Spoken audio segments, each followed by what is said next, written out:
Estar frente a la obra de Rembrandt quita el aliento. No importa la inclinación que tengamos por algún movimiento artístico, simplemente te atrapa, te conmueve y te deja en un estado vulnerable al estar frente a frente con la perfecta combinación entre técnica y estética. Un genio era Rembrandt, con un don tal que no podemos separar la manera en que apreciamos su pintura. Únicamente ver su técnica y entenderla sería muy frío, y solo admirarla limitaría nuestra experiencia. Debe ser absorbida en conjunto para que podamos sentir la calidez que emana de tan majestuosas representaciones, y prometo que será tema de un video aparte. Pero en esta ocasión quiero centrarme en sus autorretratos y en una maravillosa pintura, El regreso del hijo pródigo. Mi madre me inspiró a hacer este video ya que hace tiempo leyó un libro escrito por el autor Henry Nouwen que lleva por título El regreso del hijo pródigo, meditaciones ante un cuadro de Rembrandt. Me compartió su experiencia, lo que la hizo sentir, lo que le proyectaba. Una mujer muy sensible al arte que con el simple hecho de escucharla sembró en mí la curiosidad de querer conocer más sobre esta pintura y por supuesto sobre el libro. Así que comencemos con sus autorretratos, porque además de mostrarnos la evolución en su técnica como artista, también nos permite conocer el paso del tiempo en su rostro. Rembrandt fue uno de los pintores más prolijos de la historia, probó el éxito y se convirtió en el referente de casi todo pintor neerlandés en el periodo barroco. Por el genio y habilidad que poseía, no es nada raro verlo retratado con una estampa arrogante, nutriendo su ego. Tal vez esta es la razón por la que pintó tantos autorretratos, pero al no pintarlos por encargo vamos a aproximarnos de otra manera. Al contrario de ser el reflejo de una autoadmiración, vamos a verlos como campos de experimentación. Alrededor de 30 años le dedicó a sus autorretratos, prácticamente toda una vida, y no solo pinturas, también dibujos y grabados. En estos últimos, el proceso de impresión creaba una imagen invertida que hacía que la imagen vista en el espejo quedara en posición natural. Utilizó el empaste. El empaste es una técnica que consiste en aplicar espesas pinceladas de pintura sobre el lienzo para lograr distintos efectos y que sean visibles los trazos del pincel o del cuchillo de la paleta o hasta los propios dedos. Es en los autorretratos de Rembrandt donde vemos cómo exploró libremente este aspecto técnico, por ejemplo en la forma de representar las sombras alejadas de la fuente de luz, los aumentos de la iluminación en las superficies y obviamente las texturas, en elementos como telas, la propia piel, joyas, etc. Podemos dividir los autorretratos de Rembrandt en tres etapas. Una primera etapa en su juventud, con este que se titula Retrato de Rembrandt con un gorget. Es un óleo sobre tabla de roble que pintó en 1629. Mide 37.9 centímetros por 28.9 centímetros. Tenía 23 años cuando se hizo este autorretrato, donde ya se observan rasgos distintivos de su estilo. Una luz brillante sobre su rostro mientras el fondo se funde en sombras, como ya sabemos, características propias del tenebrismo, donde también se pueden apreciar el realismo característico de sus pinturas. Y este titulado Autorretrato riéndose, y es uno de los pocos donde lo vemos riendo. Una total libertad y espontaneidad se reflejan con pinceladas enérgicas, sueltas, seguras, y este autorretrato es de los que realizó en sus comienzos en su primer taller en Leiden antes de establecerse en Ámsterdam y alcanzar el éxito. Una segunda etapa en su madurez con este que lleva por título Autorretrato. Lo pintó en 1638 cuando tenía 32 años. Es un óleo sobre panel y mide 62.5 centímetros por 50 centímetros. Rembrandt probó el éxito estando en vida y podemos apreciarlo aquí con ese atuendo propio de una clase económicamente cómoda, confiado. Se retrata en un perfil de 3/4 donde hay cierto contacto visual con el espectador, con su mano izquierda metida en el abrigo. Este titulado Autorretrato apoyando el brazo en un pretil. Lo pintó a los 33 años. Con el brazo apoyado sobre un muro se retrata contento y burlón mirando al espectador. Viste con ropa elegante, aunque esta no es propia de su época sino anterior. Le gustaba inmortalizarse y aquí lo hace como poeta amante de las bellas artes. Antes de ver una tercera etapa en su vejez, vean esto. Existen artistas en la actualidad que me dejan maravillado al ver cómo replican la técnica de Rembrandt. No solo requiere de sensibilidad sino de mucho conocimiento. Me quito el sombrero al ver esto.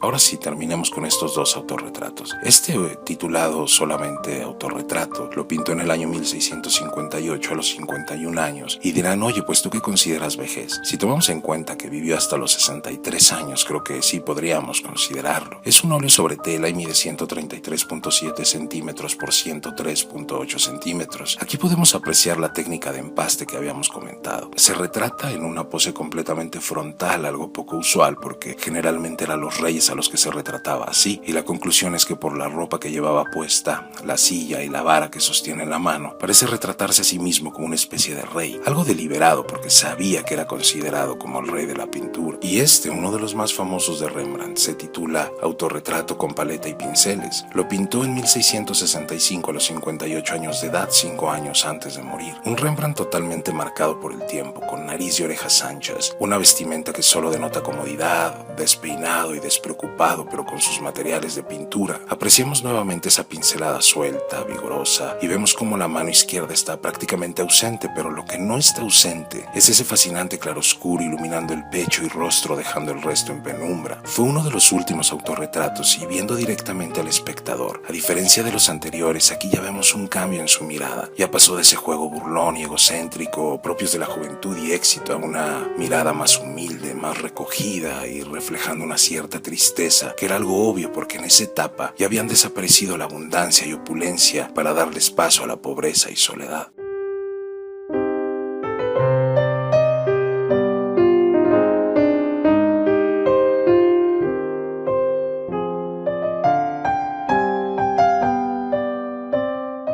Ahora veamos esta fascinante obra de arte, El regreso del hijo pródigo. Al principio mencioné que no debemos ver su pintura con únicamente un enfoque. Además de ser frío, sería muy irresponsable porque la capacidad pictórica de Rembrandt era, en una palabra, completa, pero sí podemos darnos el gusto de por separado admirar su proceso al pintarla y después deleitarnos con ella. Así que primero conozcamos sobre la pintura. Se encuentra en el Hermitage de San Petersburgo, Rusia, se data al 1662 y es un lienzo pintado al óleo que mide 2 metros con 62 centímetros por 2 metros con 5 centímetros. Rembrandt la pintó ya cerca de su muerte y se dice que esto se aprecia en su forma de plasmarla debido a la tristeza que embargaba su vida en ese momento al estar solo y arruinado. Vemos esa técnica del barroco, el fascinante claroscuro propio del tenebrismo que Rembrandt sabía utilizar a la perfección, y la admiramos en la luz que incide directamente en el padre y el hijo y en el rostro del personaje de la derecha, así que el resto de la composición queda en la sombra. Esta obra es una muestra de la audacia en la pincelada de Rembrandt, libre con esa armonía cromática que conseguía. Gracias a esto se puede apreciar también la técnica y la sencillez compositiva con que se conectan al espacio que las rodea integrándose en la representación, es decir, que en la composición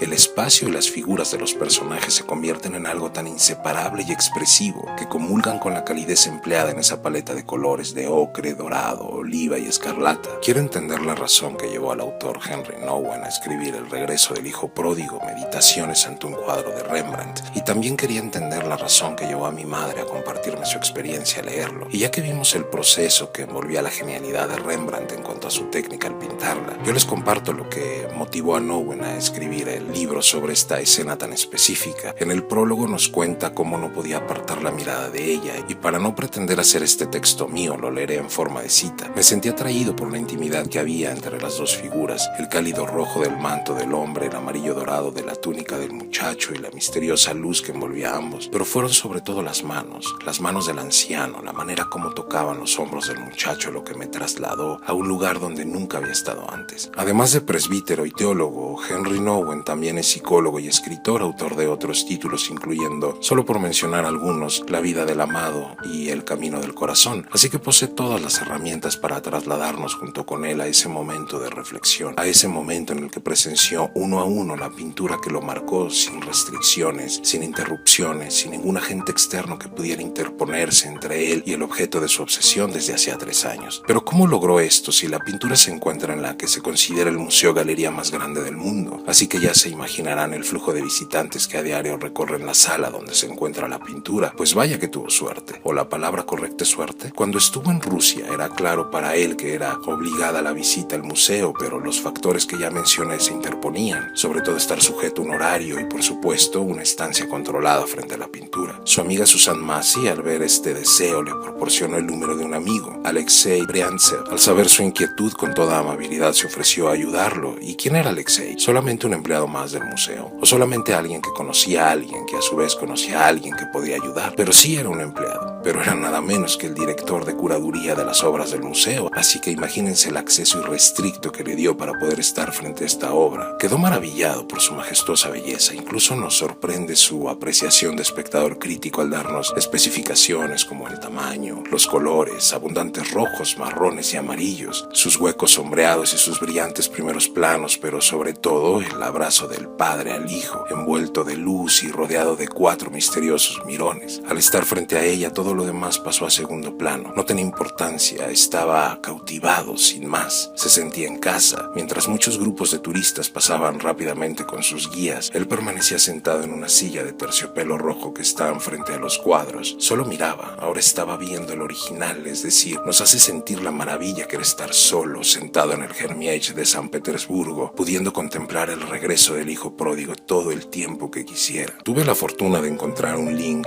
con el PDF del libro y obviamente quiero compartirlo con ustedes y que por gusto propio le echen una ojeada, así que en la descripción se los dejo. Y para terminar, ya conocimos la pintura, sí, muy bonita, claro, una obra maestra, pero ¿qué significa que plasmó Rembrandt en ese lienzo? Es una escena bíblica y la mayoría de los artistas en el barroco las pintaba por encargo del clero para acercar a la gente a la fe. ¿Y qué representa entonces? Espero disfruten esto tanto como yo. Es una parábola que nos enseñó nuestro Señor Jesucristo. Nos cuenta cómo un padre y su hijo menor viven una separación a causa de la rebeldía y codicia de este último. Exige su parte de la herencia y se va a vivir la vida. Al cabo de un tiempo, cuando la inevitable quiebra y escasez lo golpean al grado de alimentarse de la comida de los cerdos, con gran remordimiento en su corazón decide regresar donde su padre para pedirle perdón y decirle: Padre, he pecado contra el cielo y contra ti. Este, al verlo llegar a lo lejos, corre a él para abrazarlo, besarlo y alegrarse con su regreso. Pide a sus criados preparar un banquete espectacular para celebrar. En una actitud comprensible, el hijo mayor reclama a su padre haciéndole ver que él nunca le ha dejado. Su padre lo reconoce diciéndole que lo sabe y que todo lo que posee también le pertenece a él, pero que la alegría que le hace sentir el retorno del hijo que había perdido es tan grande que merece la mejor celebración. Una parábola es la forma más perfecta de enseñanza. Es la forma más fácil para que alguien comprenda el significado de lo que se quiere transmitir. Nuestro Señor Jesucristo lo sabía y era su forma tan amorosa de enseñarnos, porque a través de ella nos refiere el amor de Dios para con nosotros. Nos transmite que es la misma relación que tiene este padre con su hijo menor y la alegría tan inconmensurable que siente cuando arrepentidos regresamos a él. Su misericordia es tan grande que lo único que le alegra es que con libertad hayamos regresado. En el cielo, para Dios, es razón de fiesta y gran júbilo cuando los hijos que se perdieron, sin importar el motivo, hayan regresado a él.